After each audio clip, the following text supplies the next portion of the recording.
বেহাৰবাৰী আউটপোষ্টৰ জনপ্ৰিয় অভিনেত্ৰী ৰিচা চেত্ৰীৰ ইনষ্টাগ্ৰামত আৱেগিক পোষ্ট। হয় বন্ধু বান্ধৱীসকল, বসুধাৰ অকাল বিয়োগে সকলোকে কন্দুৱাইছে। ৰিচা চেত্ৰীয়ে সামাজিক মাধ্যমত এটা আৱেগিক পোষ্ট শ্বেয়াৰ কৰি বসুধাৰ বিষয়ে লিখিছে। আহকচোন পোষ্টটো চাওঁ। যেতিয়া বেহাৰবাৰী আউটপোষ্টত জইন কৰিছিলোঁ, আপোনাৰ লগতে প্ৰথম চিন কৰিছিলোঁ বসুধা, আৰু 4 বছৰত কিমান যে জমনি আৰু ফটুৱা লেকচাৰ্ছ মাৰিলোঁ আপোনাৰ লগত। এজ ডিফাৰেঞ্চটো পাহৰিয়ে যাওঁ, একে যেন লগৰহে আমি, তেনেকুৱা ফিল হৈছিল বসুধা। মোৰ মাৰ হেনো আপুনি ফেভৰেট আৰু মোৰ ডাঙৰ মামাৰো ফেভৰেট আপুনি। Thank you for entertaining us and every one of us Vasudha. Thank you for bringing laughter in our faces and our hearts.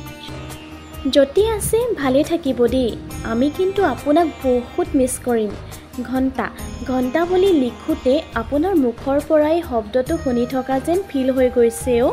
ইমান পটককৈ কিয়নো এনেকৈ গুচি যাব লাগে। You will be missed Basudha. Rest in peace Basudha.